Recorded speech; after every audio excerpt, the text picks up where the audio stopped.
ನಗಿಸಿದಂತಹ Charlie Chaplin ಕತೆ ನಿಮ್ಗೆಲ್ರಿಗೂ ಗೊತ್ತು. ಆದ್ರೆ ಈಗ ನಾನ್ ತೋರ್ಸಕ್ ಹೋಗ್ತಾ ಇರೋದು ನಮ್ಮ ಸೆಟ್ ಅಲ್ಲಿರೋ ನನ್ನ ಪಾರ್ಟ್ನರ್ ಚಾರ್ಲಿ ಚಾಪ್ಲಿನ್ ಕತೆ. ಸತ್ಯ ಹೇಳ್ತೀನಿ, ನನ್ ಕಣ್ಣಲ್ಲಿ ನೀರ್ ಬಂತು. ತುಂಬಾನೇ ಹಾರ್ಟ್ ಟಚಿಂಗ್ ಆಗಿದೆ. ಜೀವನ ಪೂರ್ತಿ ನಿನ್ ಜೊತೆ ಇರ್ತೀನಿ ಅಂತ ಹೇಳಿದ ಹುಡುಗಿ ಒಂದಿನ ನಿನ್ನ ಹತ್ರ ಏನೂ ಇಲ್ಲ ಅಂತ ಬೇರೆ ಯಾರನ್ನೂ ಮದ್ವೆ ಆದ್ಲು. ಎಲ್ರೂನು ಹೊಟ್ಟೆ ತುಂಬಾ ನಗ್ಸೋ ಈ ಚಾಪ್ಲಿನ್ ಬದುಕಲ್ ಯಾವಾಗ್ಲೂ ಒಂಟಿಯಾಗಿರ್ತಾನೆ. ಅವನ್ ಒಂಟಿತನಕ್ಕೆ ಕಾರಣ ಏನು ಅನ್ನೋದು ನಮ್ಗೆ ಯಾರಿಗೂ ಬೇಡ. ಆದ್ರೆ ಇವತ್ತು ಅವನು ಅವನ ಒಂಟಿತನಕ್ಕೆ ವಿದಾಯ ಹೇಳ್ಬೇಕು ಅನ್ನೋದೇ ನಮ್ ಎಲ್ರೂ ಆಸೆ.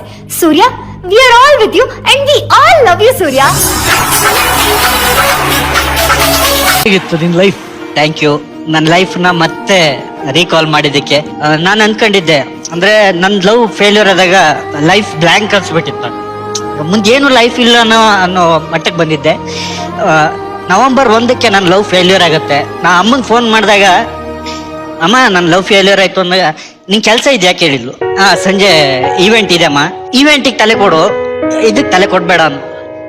ಕಾರಲ್ಲಿ ಹೋಗ್ತಾ ಇದೀವಿ, ಏನು ಮುಂದಿನ ಲೈಫೇ ಇಲ್ಲ. ಏನಂದ್ರೆ ಕನ್ಸು ಕಟ್ಕೊಂಡಿರ್ತೀವಿ ಅವಳ ಬಗ್ಗೆ.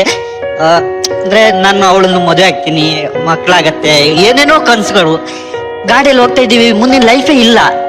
ಏನು ಮುಂದೆ ಸಂಜೆ ಈವೆಂಟಿಗೆ ಸ್ಟೇಜ್ ಹತ್ತತೀನಿ ಅಣ್ಣ. ಆ ಜನರ ಮುಖದಲ್ಲಿರೋ ನಗು, ಚಪ್ಪಾಳೆ, ಅದ್ರ ಮುಂದೆ ನಂದು ಏನು ಅಲ್ಲ ಅನ್ಸ್ಬಿಟ್ಟು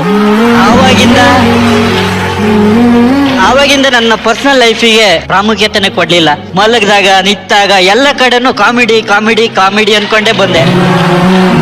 ನನ್ನ ಸ್ಟ್ರೆಂತೆ ನನ್ನಮ್ಮ. ನಾನು ಹುಟ್ಟಿದಾಗಿಂದ ನನ್ನ ಅಪ್ಪನ್ನೇ ನೋಡಿಲ್ಲ ನಾನು. ಅದು ಬರೀ ಕಲ್ಪನೆ ಅಷ್ಟೇ. ನನ್ನ ಅಪ್ಪ ಅಂದಾಗ ಬರೋದು ನಮ್ಮ ಅಮ್ಮನ ಫೋಟೋ, ನಮ್ಮ ಅಮ್ಮನ ನಗು, ನಮ್ಮ ಅಮ್ಮ ಮಾತಾಡೋ ಮಾತುಗಳು. ಹುಟ್ಟಿದಾಗಿಂದನೂ ನಾನು ಅಮ್ಮನ ಜೊತೆನೆ ಬೆಳೆದೆ. 21 ವರ್ಷ ನಾ ಅಮ್ಮನ ಜೊತೆನೆ ಇದ್ದೆ. ಅಮ್ಮನ್ ಬಿಟ್ಟು ನಾನು ಬೇರೆ ಕಡೆ ಕೆಲ್ಸಕ್ಕೆ ಬಂದಾಗ ಒಂದು ಕಾಡಿತ್ತಣ, ನನಗೆ ಬಿಟ್ಟು ಬರೋಕೆ ಆಗ್ತಾ ಇಲ್ಲ. ಫೋನ್ ಮಾಡಿದ್ರೆ ಹೊತ್ತು ಬಿಡೋ. ನಾನು ಸುಮಾರು 3-4 ತಿಂಗಳು ನಾನು ಅದರಿಂದ ಹೊರಬೇಕಾಯ್ತು. ನೀನಾಸಮ್ಮಿಗೆ ಹೋದೆ. ನೀನಾಸಮ್ಮಲ್ಲಿ ಇದ್ದಲ್ಲೂ ನಾ ಅಮ್ಮಂಗೆ ಫೋನ್ ಮಾಡಕ್ ಆಗ್ತಿರ್ಲಿಲ್ಲ. ನನ್ನಮ್ಮ ಯಾವ್ದಕ್ಕೂ ನನ್ನನ್ನ, ಅದು ನನ್ನ ಲೈಫಿನ ಒಂದು ಅದ್ಭುತ ಫೋಟೋ ಅದು. ಯಾಕೆಂದ್ರೆ ನಮ್ಮೂರಲ್ಲಿ ಕಾಯಕ ಯೋಗಿ ಅಂತೇಳಿ ನಮ್ಮ ಅಮ್ಮಂಗೆ ಬಿರುದು ಕೊಟ್ಟ ಇದದು. 16 ವರ್ಷ ರೈಸ್ ಮಿಲ್, ಈ ಬಾಯ್ಲ್ಡ್ ರೈಸ್ ಇರುತ್ತಲ್ಲ ಮ್ಯಾಮ್, ಅದ್ರಲ್ಲಿ ಕೆಲಸ ಮಾಡಿದ್ರು ನಮ್ಮಮ್ಮ. ಭತ್ತ ಬರುತ್ತೆ, ಭತ್ತನ ಕೊಪ್ಪರಿಗೆ ಹಾಕ್ತಾರೆ, ಅದನ್ನ ಬೇಯಿಸ್ತಾರೆ. ಅಂದ್ರೆ ಬರೀ ಕೈಯಲ್ಲಿ ಆ ಭತ್ತದ ಹೊಟ್ಟನ್ನ ಬೆಂಕಿಗೆ ಬಿಸಾಕ್ಬೇಕಾಗಿತ್ತು. 6 ಗಂಟೆಯಿಂದ 9 ಗಂಟೆವರೆಗೆ ಬಿಸಾಕಿ ಆದ್ಮೇಲೆ ಬೆಳಿಗ್ಗೆ 4 ಗಂಟೆಗೆ ಮತ್ತೆ ಎದ್ದು ಮತ್ತೆ ಬಿಸಾಕ್ಬೇಕಾಗಿತ್ತು. ಅದಿಷ್ಟು ಕೆಲಸ ನಮ್ಮಮ್ಮ ಮಾಡಿದ್ರೆ, ಅದಾದ್ಮೇಲೆ ಒಣಸ್ತಾ ಇದ್ರು, ಅದನ್ನ ಅಕ್ಕಿ ಮಾಡ್ತಾ ಇದ್ರು. ಇಡೀ ಪ್ರೋಸೆಸ್ ನಮ್ಮಮ್ಮ 16 ವರ್ಷ ಮಾಡಿದ್ದಾರೆ. 16 ವರ್ಷ ಮಾಡಿದಾರೆ ಅನ್ನೋದಕ್ಕಿಂತ ನಮ್ದು ಬಡತನದಲ್ಲೇ ಅತ್ಯಂತ ಕಡು ಬಡತನ ನಮ್ದೆ. 3 ಇಡ್ಲಿ ಕೊಡೋರು, 3 ಇಡ್ಲಿಯಲ್ಲಿ ನನಗೆ 2 ಇಡ್ಲಿ ಕೊಟ್ಟು 1 ಇಡ್ಲಿಯಲ್ಲಿ ನನ್ನಮ್ಮ ಕೆಲಸ ಮಾಡ್ತಾ ಇದ್ರು. ನಾನು ಅನ್ಕೊಳ್ಳೋದು ನನ್ನಮ್ಮ ತುಂಬಾ ಸ್ಟ್ರಾಂಗು, ಹಸುನೇ ಆಗಲ್ಲ ನನ್ನಮ್ಮಂಗೆ ಅಂತೇಳಿ. ನನ್ನಮ್ಮ ಸ್ಟ್ರಾಂಗ್ ಅಲ್ಲ, ನನ್ನ ಮಗ ಹಸು, ಅವನಿಗೆ ಕಾಣ್ಲೇಬಾರ್ದು ಅಂತ ರಾಜನ್ ತರ ನನ್ನಮ್ಮ ಬೆಳೆಸಿದ್ದಾರೆ.